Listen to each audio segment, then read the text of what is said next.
everybody, welcome to the Dad Challenge Podcast. My name is Josh, and I am dirty. Look at this. I am dirty. Dirty. Mark and I have been finishing my basement, getting it ready, as you can tell here. I wanted to show you this because we're going to be putting drywall up there and strapping, and we're going to make it look pretty sweet. I'm really excited about it, and just wanted to show you before that. So I'm really excited. My basement, like, Mark's been over helping me. You know, he's a master home builder. He's amazing. And we've just been shooting the breeze, drywall, and putting in shower, like everything. Mark knows how to build a house from scratch, okay? So we've been plumbing, not the electrical. That has to be done properly. But we're doing plumbing, and everything's awesome. He knows everything. It's great. So that's why I'm dirty. And I just want to do this video quick because I'm getting ready for the cruise, and I don't have a lot of time. But I've had this one sitting there for a long time. And it's Alicia, who did a podcast November 24th, 2018. So this like predates all the fame. I have not heard it. Somebody told me I should blind react to it. I'm not sure it's funny or snarkable, but it's probably going to be very eye-opening to who Alicia was before the Dr. D Dozen fame happened. Because we know she's been trying to be famous for a long time, and she would stop at nothing. And what brought her there was exploiting her children in all of their like diseases and all of their diagnosis and everything else. And it just was gross. And that's why she's kind of flailing at this point. And she hasn't had any subscribers in a while, so let's take a look at it, shall we? Let's go.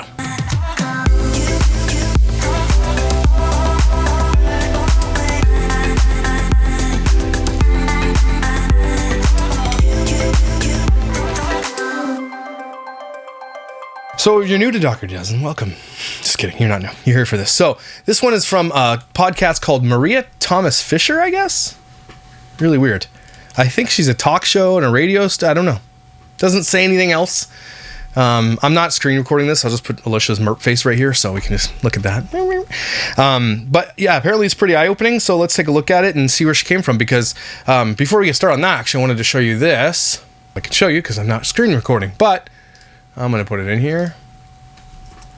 I'm going to Social Blade if you're wondering. Really quite telling. The channel with 1.4 million subscribers in the last 30 days has gained 0 subscribers, meaning she's losing some. Like, she'll gain some, but she'll also lose a bunch. Okay, and she's gained 16 million views, which is insanity, by the way. Don't get me wrong, that is crazy. But a lot of that comes from her shorts, and I've been saying this for a while: declining, because people just, if you've seen one of her videos about making sandwiches, you've seen them all. If you've seen one Wegmans haul, you've seen them all. Right, you see one birthday, you've seen them all. But the only thing that sustains her at this point is spending absorbent amount of months, spending tons of money on shopping hauls. That's it. That's the only videos that are gaining her anything at all. So I wanted to say that because her declining view rates have been going on since May. The peak was in May. Was that May of this year? Was their peak at a peak of 4.3 million views a day. Now her peak right now is at 500,000 views a day. Now I know people are like, that's crazy. That is crazy, considering she has 1.4 million subscribers, but that's a lot of shorts. So I just wanted to point that out. That's good time. So let's take a look at this podcast about where she came from and see if it's quite interesting or not. We'll see. Or online at wayofm.org. On Still I Rise, we feature It's called Still I Rise. Interviews with extraordinary women making a difference in our community. Today's guest. I wonder if this podcast host knows or thinks the same way. If she's an extraordinary woman that does major things, if that podcast host still holds these views after what we've seen. This is Alicia Doherty. Alicia describes herself as a mom to many through foster care, adoption, and miracle babies. She lives with her husband and 8 children. Miracle babies. She just had babies. No, they're not miracle babies. They're just babies. I mean, all babies are miracles. Don't get me wrong. We all think our children are miracles. But Alicia has like tried to latch on to monikers and things that are different. Like, it's one miracle baby because you haven't had any. Cool. So she has like 4. So is a strong advocate for adoption from foster care, partnering with children awaiting parents to raise awareness. Alicia spends much of her days managing specialist appointments and therapies for her children. Does she still do that? I've seen this a million times. I've said it a million times. With the schedule that she keeps, how's it possible? How is it possible? Because she never, and when she mentions the busy day, she never mentions therapies. You notice that? Maybe she used to, but she doesn't anymore. Maybe she do that on purpose. Maybe. But with the schedule she keeps, I don't think it's actually possible anyway to do that on top of the schedule they already have with sports and horseback riding and all the things that they do. I think she doesn't do that anymore. And that's quite crazy. And it's really telling, and I'm not sure, if you go to my Reddit page, let me see if I can pull it up here. It's really, a lot of people get upset with me for keep bringing N up in this conversation, but I think it's really important, and I don't think we should, I don't think we need to, I know we don't want to like beat a dead horse all the time, but there's things that happened apparently on N's Facebook group page, and this isn't, like, I can't guarantee this is what happened because they blanked it out, but this is apparently what happened, and take this with a grain of salt until I can see it myself. But a random person went on N's page on Facebook. This is the comment that she was responding to, and I'll tell you the response in a second. So someone commented this on N's Facebook group page, okay? Which I honestly believe it sucks, but she should get off the internet for a long time and just disappear, right? For her own good. But it says, Alicia and her husband went out of the way to help you and Dee, to give you guys a better future, yet you used them for money and decided to struggle again with your bio mom. You had the chance and blew it. Don't end up like mom. Someone had the effing audacity to go say that to N. Someone who is a fan of Doherty Dozen, by the way, which is absolutely bananas that someone would do that, right? They see this and say the words, you use them for money? This person's clearly delusional, clearly doesn't know what's going on, when it's the absolute opposite. When those two kids came, and they weren't fostered, by the way, they're kinship. And now I think she has full custody of Dee, by the way, which is super crazy. But it's probably his decision. But when they came, the views exploded. Because Alicia's like, well, I'm an amazing mom. Here's the Bible scripture. When you're in our family, you're our family. Then when Ann leaves, it's like she's gone forever. Like, F off, basically. And then someone has the audacity to write that to N. And this is what her reply was. Shut the F up. You don't know S about anything. Your little white gal that you're obsessed with uses kids for money. You don't know my life, so get the F off my page, Karen, old A lady. Now, she's upset, and now she's speaking out, and it sucks that she has to do it like this. Because the audacity of someone to think that they went to her to use her for money, they didn't ask to be there, they didn't ask to be on YouTube, they didn't ask for any of those things that they were showered with. Alicia does those things because that's how she shows love. Regardless of whether or not that's that kid's love language, she does that because Alicia thinks that's what works. And it might work for some of them, like D, maybe A, okay?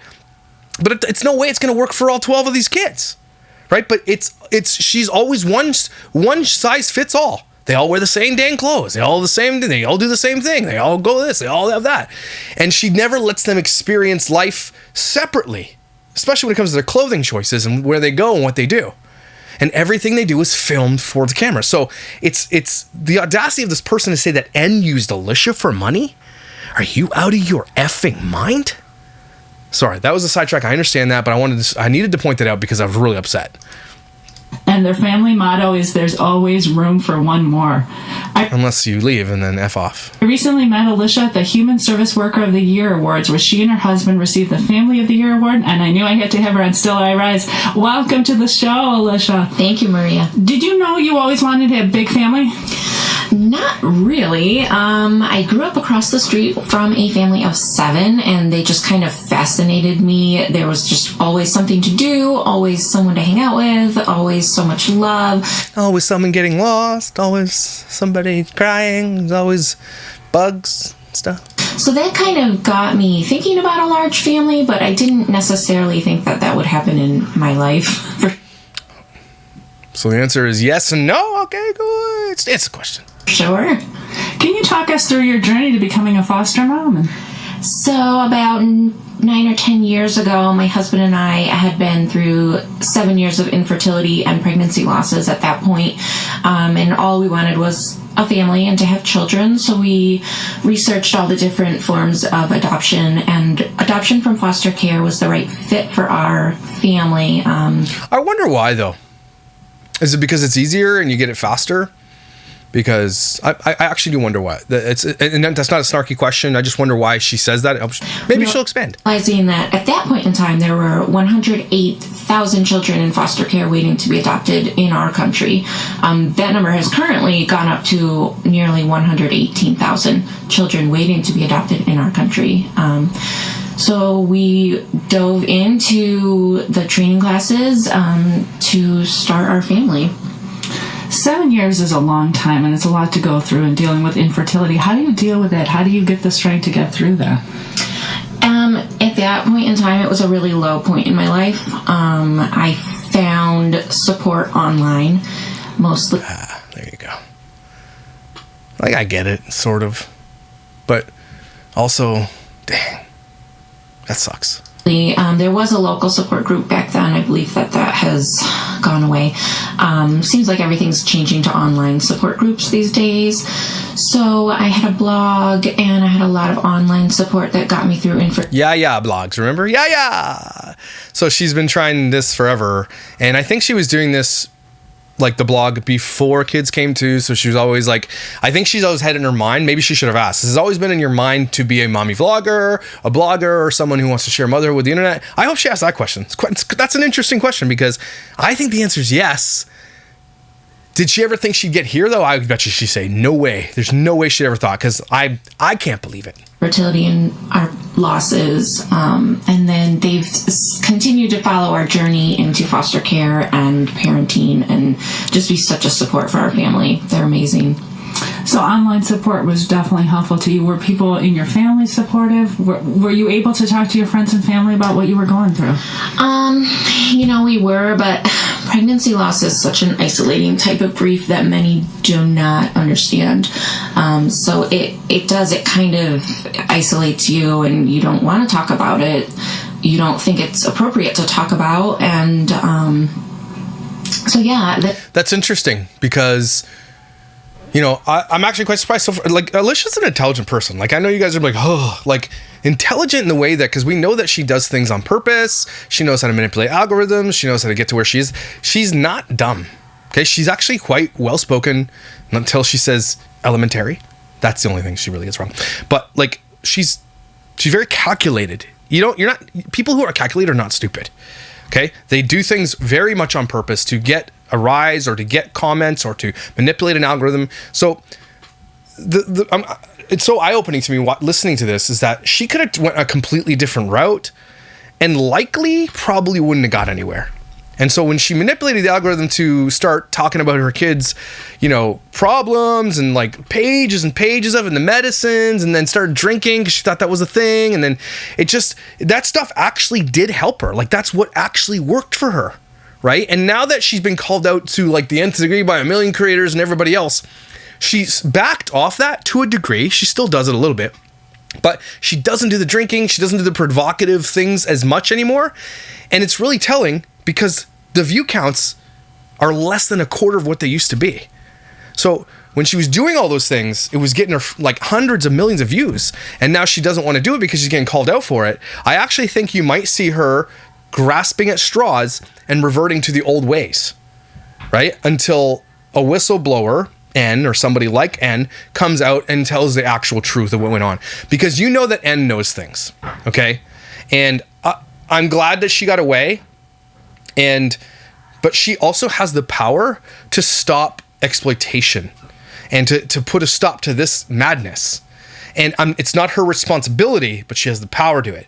So maybe one day when she's older and 18 and she's processed it all, or even an adult or whatever, I hope she can get that released through therapy, or even on telling everybody the world about her story. Because when the real story emerges about Alicia and everything that's gone on, you guys are going to see someone who's very calculated and smart, but also very, very dangerous. Okay, I don't know where I was going with all that, but yeah. There were several years there where I felt pretty alone in our journey. Were you and your husband on the same page at the same time about becoming foster parents? My husband, bless you, Josh. He has just kind of been along for the ride. That is an interesting answer. So the answer she's saying there is no. Josh wasn't on board for this. And now look where we are.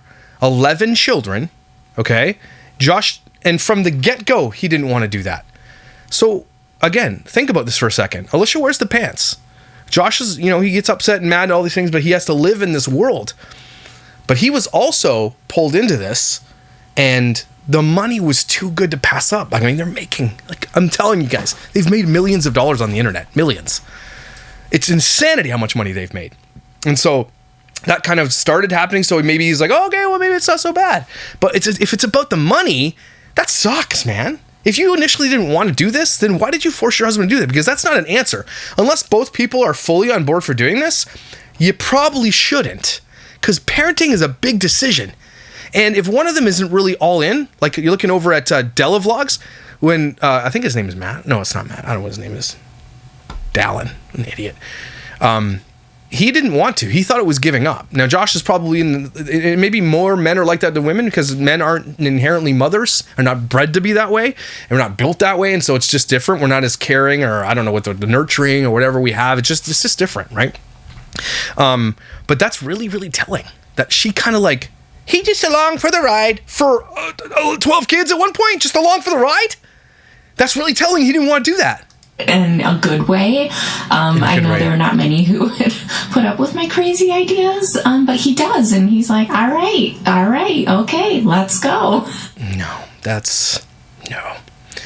Your answer should, I'm glad she's honest, but your answer should have been, yeah, he was wholeheartedly on board for this. Otherwise, why would we do it? So he's just along for your crazy ideas to bring 12 children into your home? That's your crazy idea? And he's not on board for that. He's not going to be all in, sold out, and a good parent. He's going to be the guy that was dragged along and is like reluctantly like, I got to do the least amount I can do. If he didn't want it, that's not his passion, and that's going to show in the way he parents.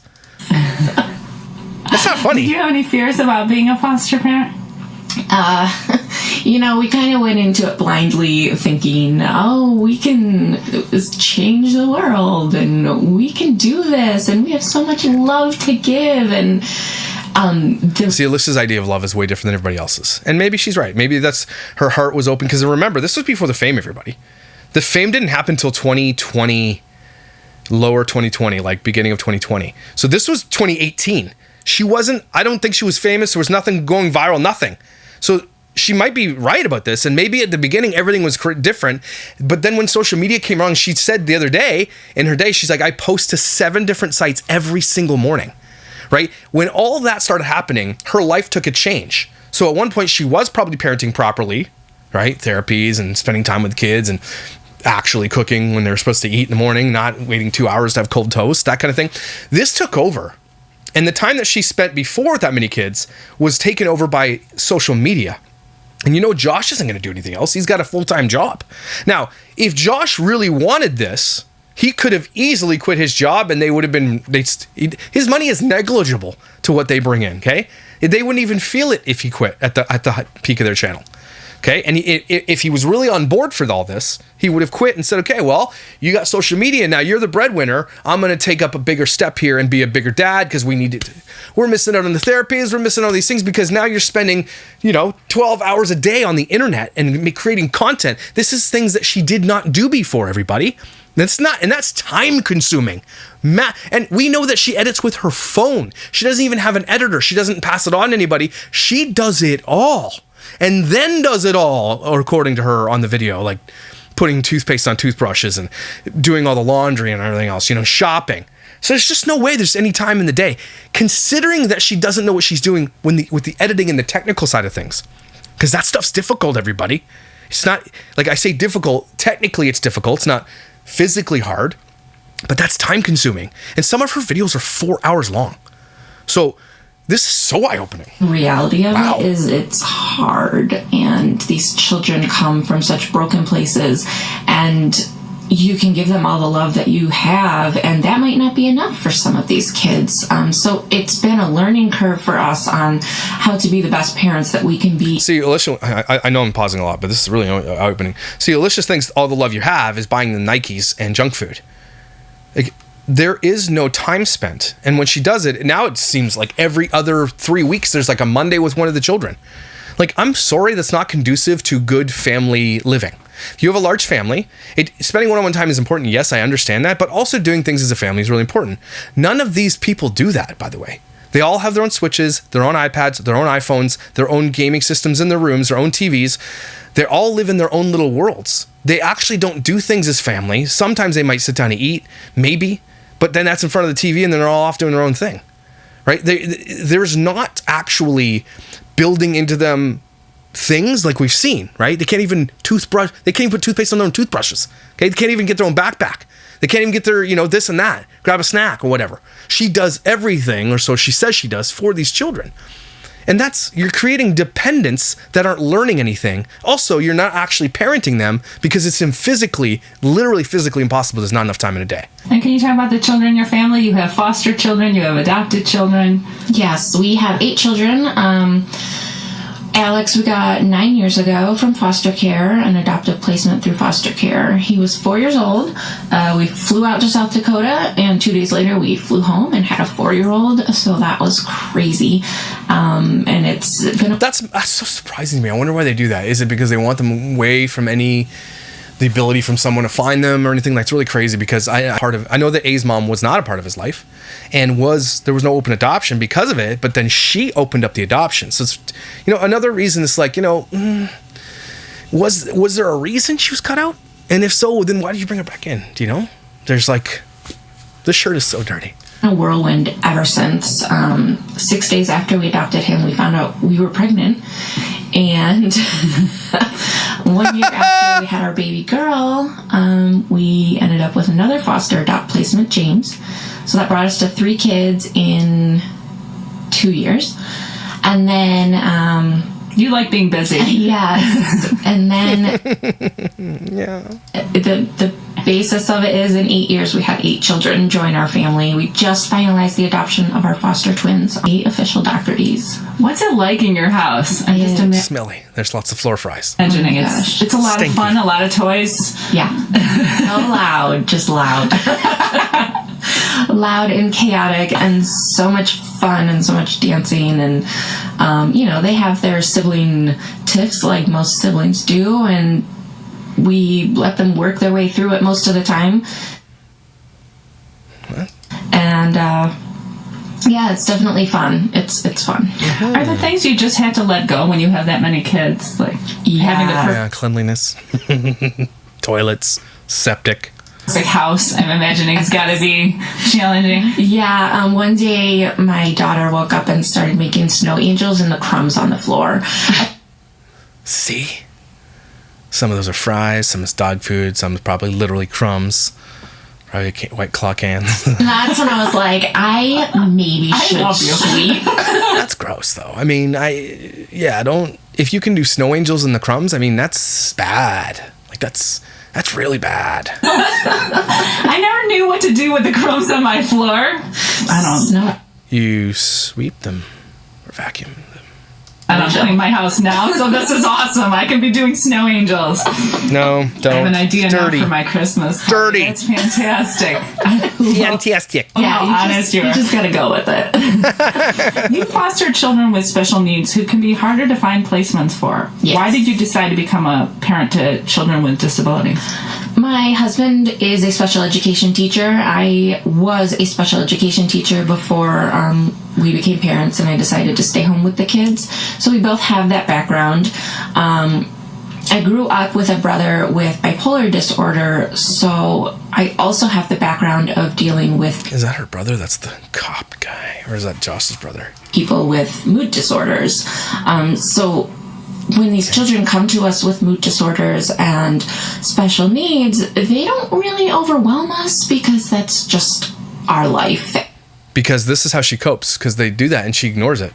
She can compartmentalize it because she just admitted she lived with her whole life, which is good and bad, I guess, right? So that you don't fly off the handle, you don't get overwhelmed because of it, but at the same time you also don't deal with it because you just blank it out, because you've been blanking it out your whole life. And we know that Alicia does this because anytime a child approaches her when she's doing something, cooking or cleaning or a video or whatever, those kids are like an afterthought. She barely looks at them and she's focusing on the camera, and we see that there's not an engagement, because I think that's honestly, I'm diagnosing her here, but she just disengages clinically.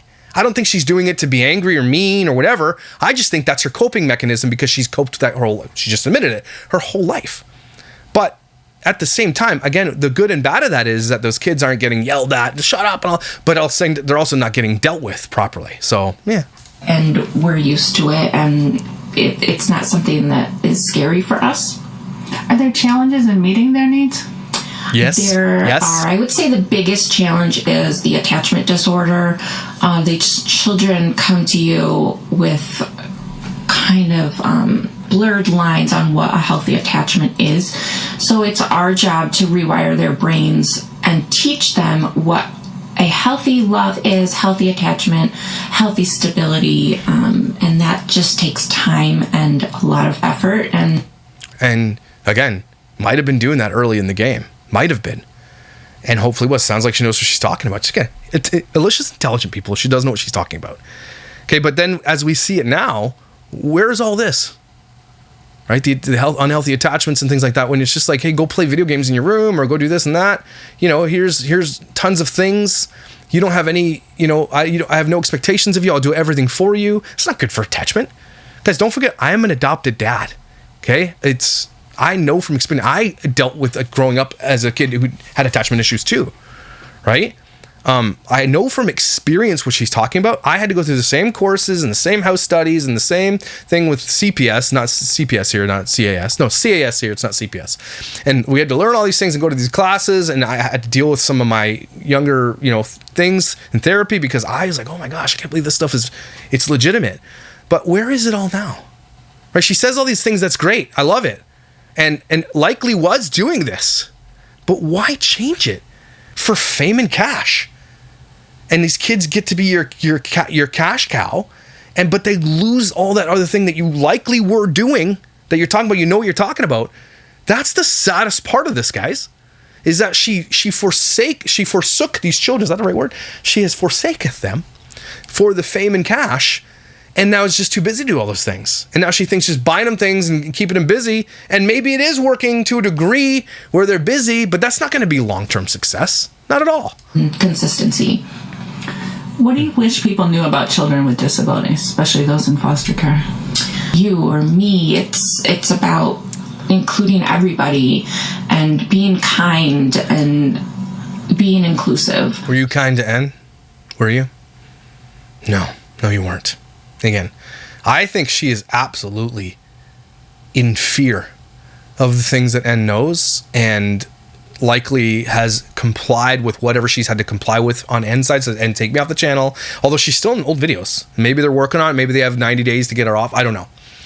But all that to say, N holds a lot of cards here and can, I think, honestly, literally holds the keys to the Dockety Dozen channel and can turn it off. Not saying she should, not saying it's her responsibility, just saying she does. She does. What are the foster kids who come to your home going through? That first day, what's that like for them? Children already living in the house immediately embrace them. And, one time we were driving home with a new little boy, and my one son looked at him and said, "You don't have to be scared in this house. They don't hit you here." And it was heartwarming. That's heartbreaking, actually.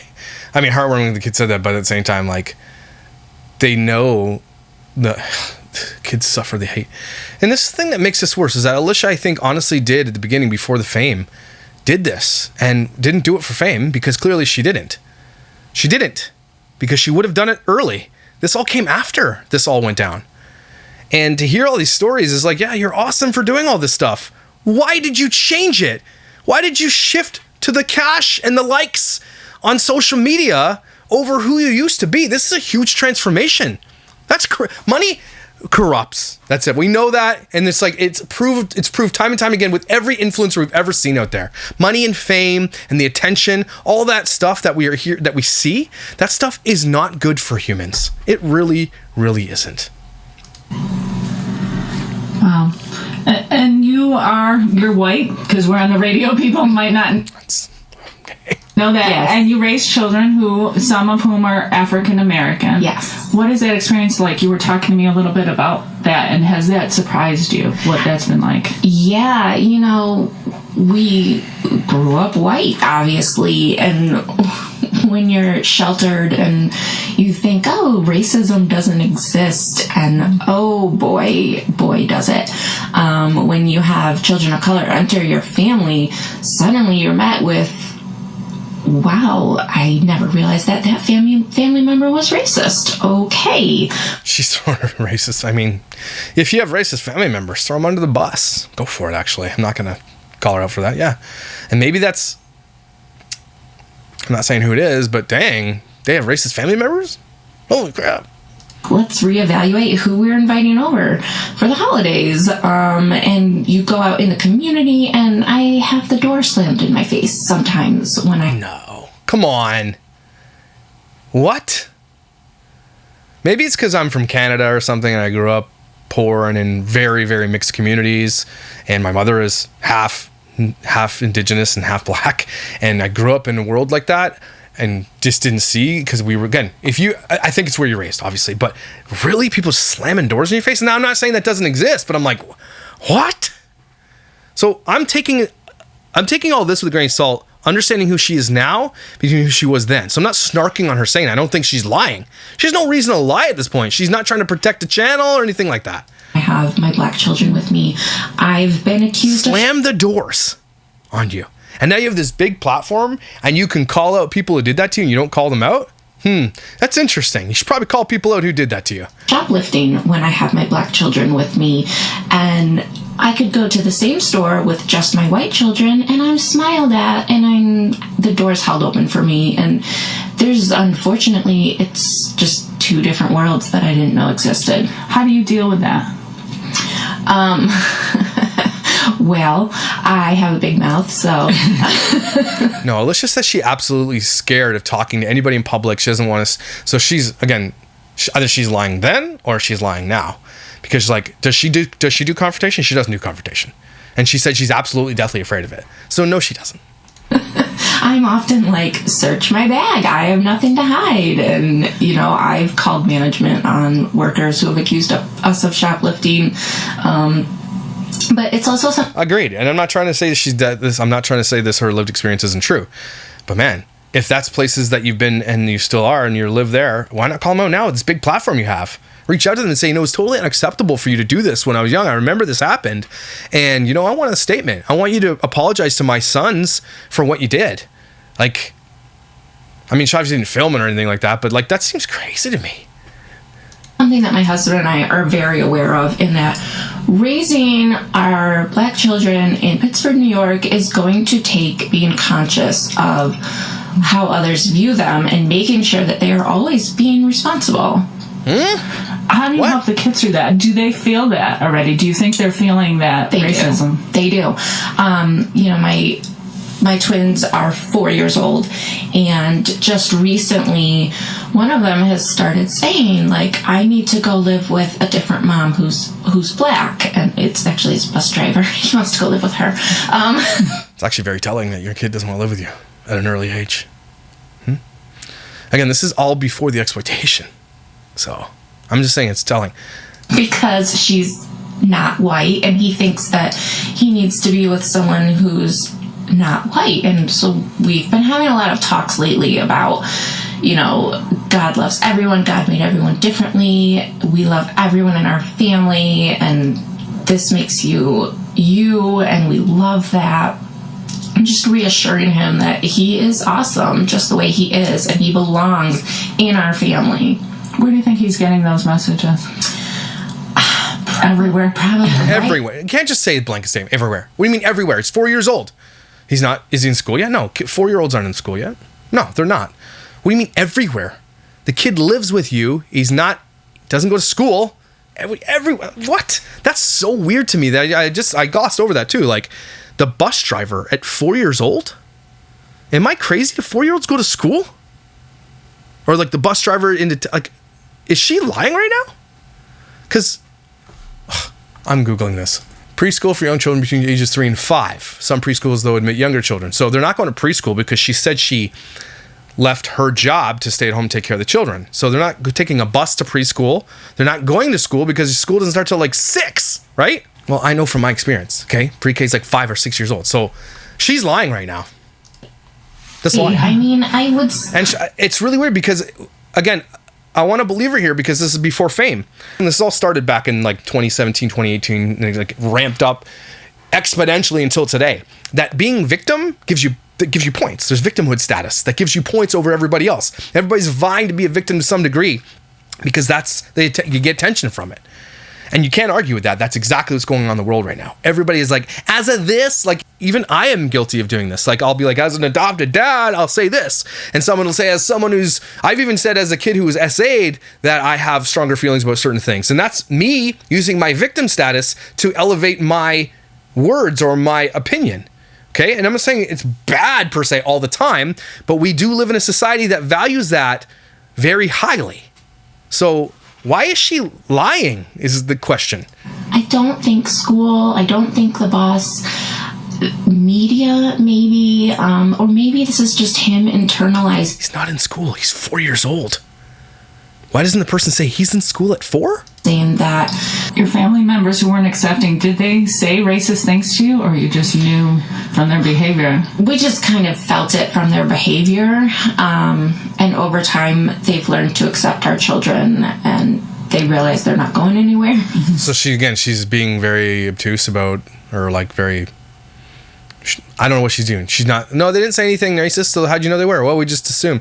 How did you know it wasn't just about adoption? Because a lot of adoptive families, I think if you ask them, even foster families, if you ask them, there's going to be a lot of people inside those families who have very strong opinions about adoption and fostering, right? And so everybody's got a strong opinion about something to some degree anyway. And so did they just say that because they're looking for the points it gives them? I'm honest. I'm not asking. I could be wrong. Maybe because she just admitted they didn't say anything. Well, maybe it was the adoption thing. Because some people, again, don't like that. And that sucks. Obviously, it does suck that your family's not supportive of your choices that you make, but you're not going to win everybody all the time. And you can just cut them out and tell them to F off too. I get that too. But at the same time, why is she saying stuff and not backing it up? So either accept it or just move on. You've been through a lot, from infertility to being a foster mom and all the challenges and what you face from society. How do you deal with it? Where do you find the strength to do what you do? White Claw. I certainly find the humor in our chaos every day. I could either cry Disassociates. That's the answer. I disassociate. or laugh, and I choose to laugh. I choose to disassociate. So there's a lot of laughter in your house. Laughter. Alicia, if you're just joining us, you're listening. So like when crap's going down, you just laugh at it? That's good. That's, I guess. There's chaos. Everybody's crying. Everybody's mad. Why are you laughing, Mom? We're all freaking out here. Why are you laughing? What would you say to people who are considering becoming foster parents? I get asked a lot, I think I want to be a foster parent. And, my main advice is, if you're thinking it, go do it. Or take the classes. Go take, that's what you should have said first. Or, If you're thinking to do it, well, educate yourself first. That's the first step. What are the biggest challenges of being a foster parent? You've talked a little You already asked this question. bit about it. So asked this one already. I would say the biggest challenge is your life gets flipped around. Everything is not about you. You're now focused on the kids. Again, 2018. So I'm saying that for today's Alicia, because that's not. It's about you, your content, your money. These kids often have special needs or behavioral needs or mental health needs. Dietary needs, all of them do, right? They all come from FASD, all of them. Every single one of her adopted children have FASD. She's admitted it. And is like literally, she was pounding the drinks way early in the channel. And who knows if she's changed. Hopefully. But like, it's just so crazy. And she even admits like, they can't have red dyes. They can't do sugar. That's all she feeds her kids, man. It's crazy. That require a lot of specialist appointments, a lot of therapies, a lot of doctor's appointments. And it's a lot of time management, and it's a lot of, time devoted to the children. So, yeah, you have to be prepared for that, the time. What's the best part? The best part is watching them heal, watching them gain strength and gain Confidence. love, and it turned from, our twins came to us as just these emotionless, malnourished babies, and now they're just flourishing, loving, bubbly, so many emotions, so many emotions, twins, and it's just seeing that transition, it's amazing. And you work extensive. Notice how she doesn't say anything about Oreo triplets here. right? That's something that came along later because probably likely a commenter said it and she had like latched onto it. And she doesn't say things like that here. She is completely done a 180 on who she really was from the past.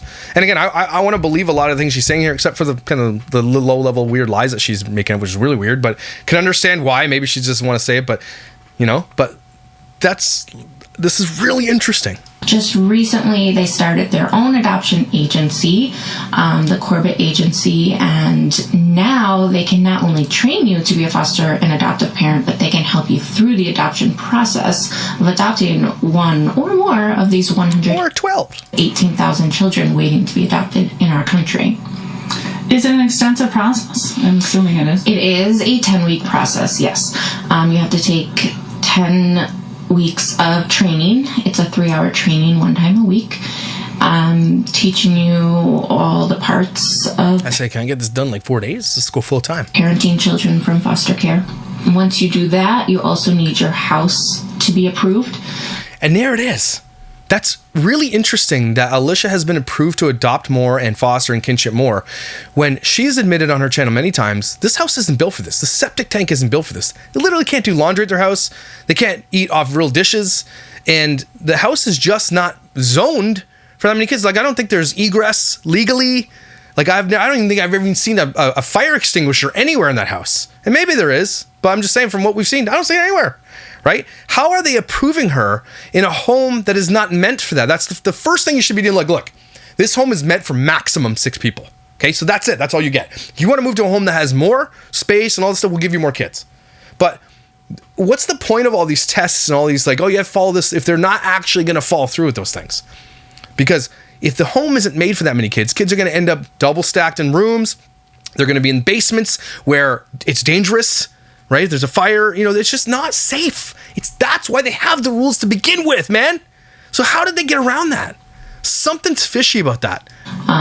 You don't need to have a huge house. You don't need to have the perfect house, but you do need to have somewhere that the children will sleep, an appropriate house, nice. A cleaner house with... Clean.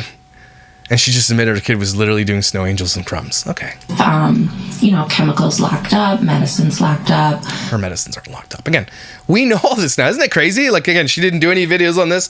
We know that she has a medicine cabinet. She opened it the other day. There's no locks on the medicine cabinet. Is it that you follow the rules until you adopt and then you can just throw the rules out the window? Again, how do they bring more kids to you when your house is literally not big enough for them? That's what I'm trying to wonder. What is going on here? How did she get past those laws and those rules? Safety issues need to be addressed. Smoke detectors in every bedroom, little things like that they'll go through with you. I'm pretty sure you're not allowed to have locks on the outside of doors too. So anything you probably want to, if you have children, keeping your home safe anyway. Yes. Nothing that unusual. No. And the county has said that you can't take in any more foster children. Your house is full, correct? Can you talk about that? So there it is. Okay. And what your plan is? Yes. So we were with Monroe County. They have number limits. We have met and exceeded their number limit. How do you exceed it? You can't exceed the number limit. How do you, again, these people are so maybe hard up for people to put in foster. They're like, okay, well, we'll have to throw the rules out. No, man. I mean, I don't know. I guess. They told us the twins were a 2-for-1. Oh. So we got that deal. That's a really weird way to talk about that. That's really weird. And that filled up our home. Unfortunately, we still have empty beds and empty rooms in our home, even with 8 children. No, you don't. That's a BS lie. No, you don't. How? How is that possible? So we have just recently transferred our license over to children awaiting parents. There's the answer, everybody. So we couldn't get any more, so we went to a different place that has different rules. Now, shouldn't the rules be universal based on counties and states?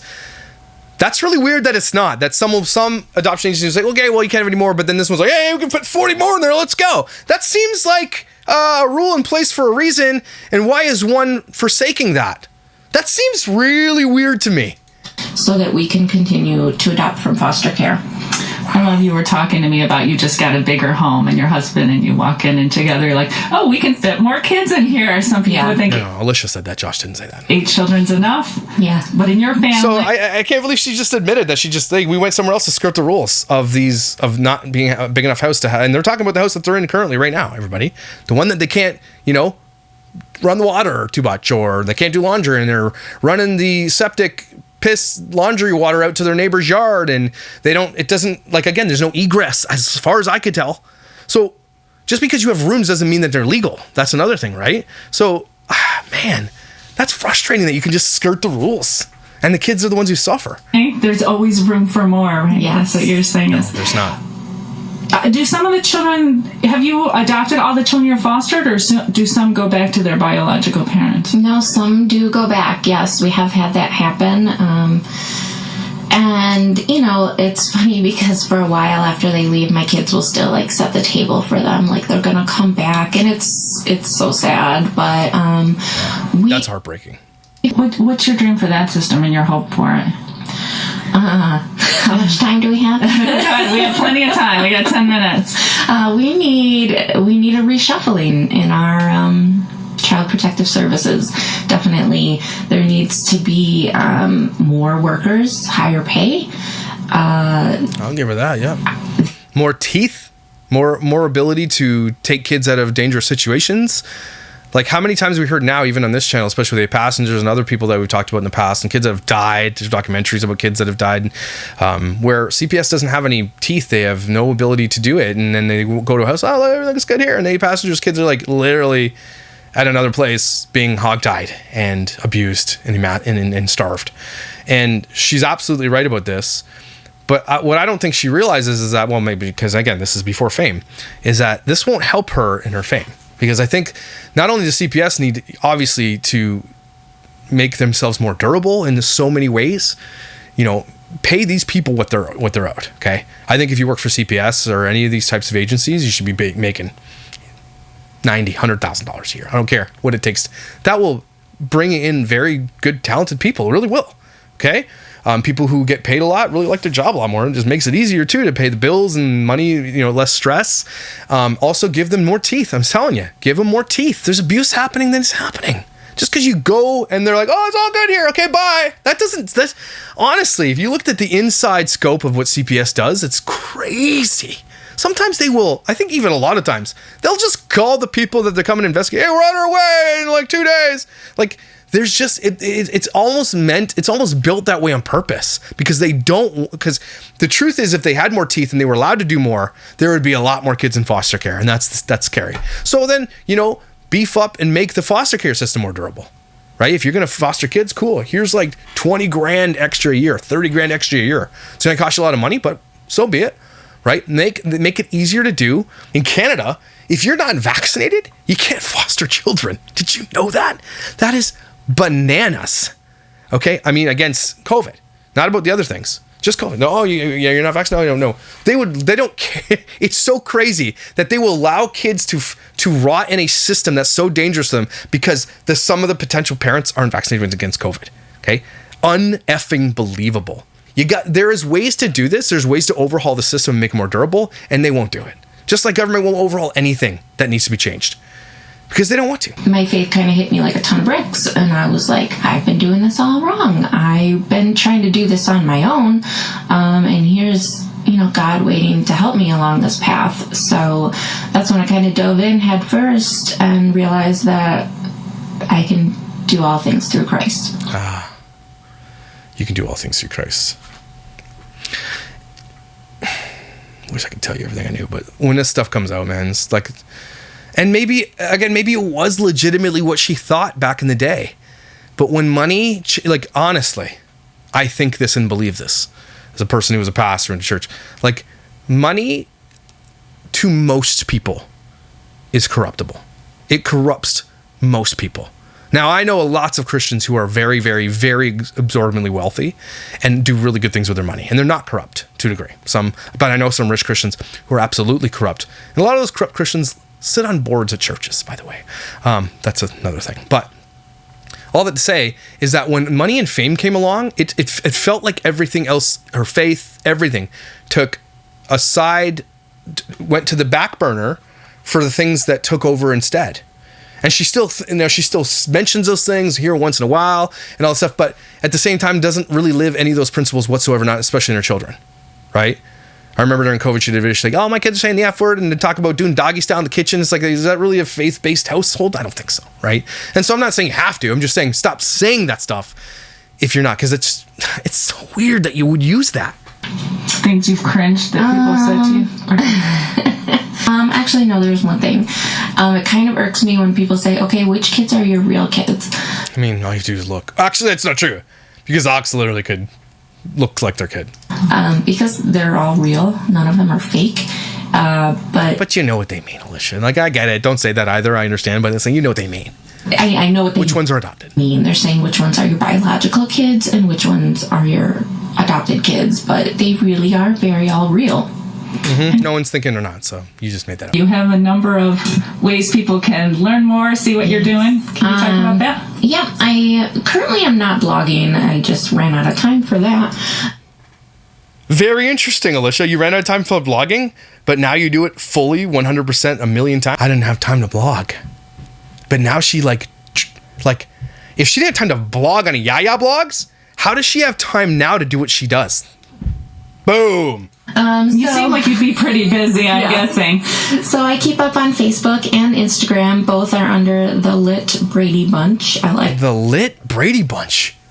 Really? She has been. So she started with the Lit Brady Bunch? Okay. TT. That name was given to us by a foster teen we had once. And that's how you can reach me. Think about it. Do you feel like you're living in a reality show? I do. I feel like I live one, and I'm always like, what? Remember, she tried to be on a reality show. Why couldn't I just had a camera catch that? Because nobody's going to believe that just happened. There it is. So maybe she's like, maybe I will then now capture everything on camera because I can't believe that's what happened. What's your dream for all your children? We always To eat say our junk biggest food. dream for our children is to be healthy and happy. Yes, it. Are you feeding your kids healthy meals? Are they healthy? Did you reach your dream? It's the main goal for all of them. Awesome. Was Ann happy? Well, Alicia, thank you for being on our show. Anyway, that was very, very eye-opening. Wow! A lot of great stuff in there. Again, Alicia, I think, and I've said this about her before anyway, like I don't think she started out doing all this and thinking all this stuff, but that was great. It's so telling in there, a lot of the things that she's changed, and the little bit of lies, it's really weird. But that at the end, I don't have time to blog anymore. I'm just too busy. Well, now you have, at one point, 12 kids. So you had 4 more kids than you said in this video, and you have time now all of a sudden? That's quite interesting. How the turntables turning around. Anyway, that's very interesting. Glad we did that. I'm glad that's been in my docket forever. So everybody, please take a deep breath with me. Thank you for being here. Thanks for listening. Thanks for being a part of this. Thanks for laughing and crying and being angry and thoughtful with me about certain things. It's you are the reason I do this, because we're all here and we're all in this together. We're all supposed to be protecting our kids. So be like the old Alicia to some degree, right? Not the new one, for sure. And get ready to see my white bum in a bikini. It's coming soon. Ooh, I will see you when I see you.